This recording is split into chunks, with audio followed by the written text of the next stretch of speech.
You probably have tons of lights inside your house, but do you have a lot of lights outside your house? That's the question my girlfriend and I were wondering, and we walked around our house. We don't have a lot of lights out here. We had to solve this problem. We partnered up with the brand on Amazon, and we're showing off this motion sensor light that they send to us. So you'll see how good the motion sensor is and how bright these lights really are. The installation seems pretty simple, only 3 wires. Let's go ahead and put this together ourselves. First, let's go over what this is. It is a light. It's got this little motion sensor at the bottom, and it detects when there's movement. When there's movement, the light turns on. Now, these are so multi-directional. You can swivel them up, you can swivel them down, and the side ones have their own swivel. So it's independent from this.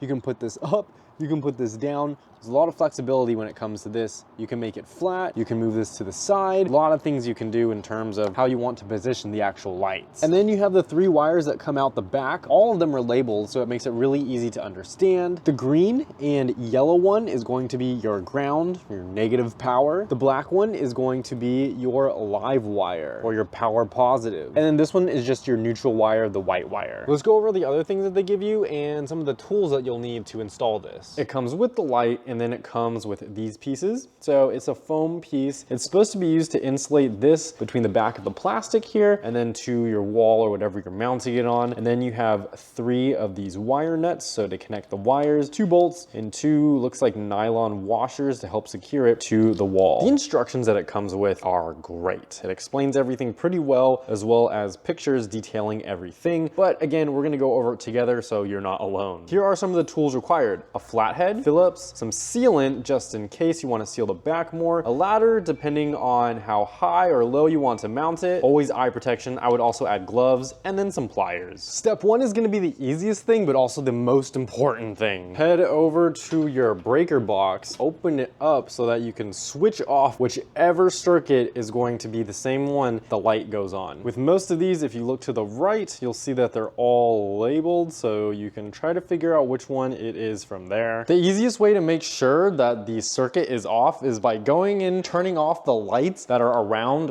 where you're installing it. That's probably the same circuit that's getting power. And we found the switch. We decided to go ahead and mount it on the side of our house. We thought it's a little bit better because there's not a whole lot of light back here. We could always get something for the front later, but there's still a little bit of light, you know, from the inside. Back here, there's nothing. So we're gonna be replacing that guy. As I stated earlier, the kit comes with the wire nuts. I don't care for wire nuts. You can use them if you want, but I prefer these little clips. They're easier to install, they're super cheap, and you can use them for a bunch of electrical projects. They typically come in a kit. I think these are always great to have. Since we're not really gonna be moving it, it's a light that's stationary, I would totally be fine using these. These aren't for every electrical problem, but I think these are gonna be a good solution for this one. You can use the wire nuts it comes with, or I'm gonna use one of these. Okay, technically 3 of them. Power positive, power negative, and then the neutral. Any wires that's stranded like this, you want to like just twist it together so it becomes a twisted pair. And since we have extra, we don't need all that for the clips, we can just cut some of it off. Okay, that looks better. It sits all the way in there. Go ahead and close that off. And then we'll modify these ones as well. It might be easier to cut if it's flat. Let's try it.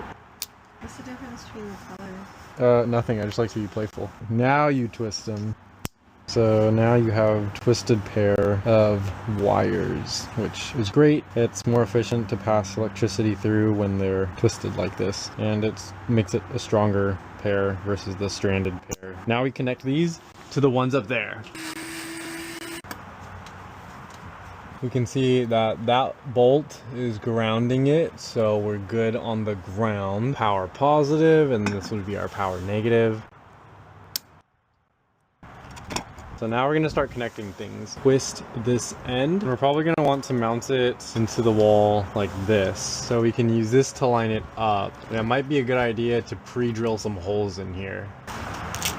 So we can go ahead and put this in. So that fits in pretty well. Let's find a drill bit that like kind of does a little bit less than that. Okay, since we're like almost there, we can go ahead and cut this wire. You just won't peel it back yet. And then we'll go ahead and cut the ground wire.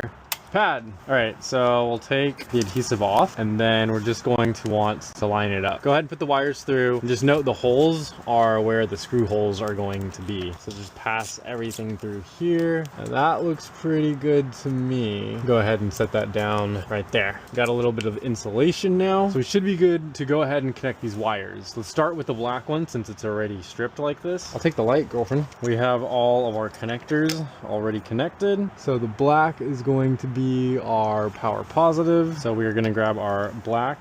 This is the live wire, power positive. And we'll just go ahead and connect it right in here. Do a little bit of a pull test, should be good. And then this is going to be our ground wire. It's the ground symbol upside down. And then this one is going to be the bare copper wire. So we can put this in. Last one is this white one. So we'll have to strip back some of the wire on it.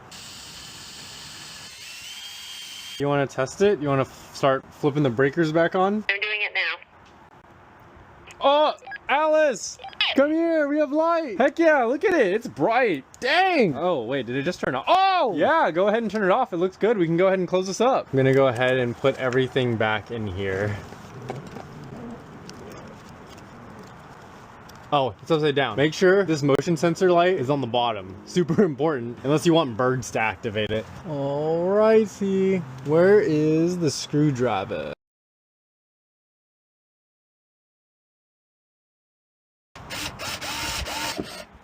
Yeah, we'll turn on the power in a second, but this thing can move like up and down so many different ways. So the motion sensor will probably want to put like this. That way it just detects everything down here. There's a few settings you can adjust at the bottom right here. So you can adjust high, medium, low of the light. You can adjust the sensitivity of the motion sensor. It should be able to see everything. So if we can angle it down here, and then we'll want to point these down. That way it illuminates the whole path, and then this just gonna illuminate here. Let's go see what it looks like with the power on. And that thing is pretty bright. It is blowing out the auto exposure. It is good. It's lighting up the whole side of our house. You can see it turned off.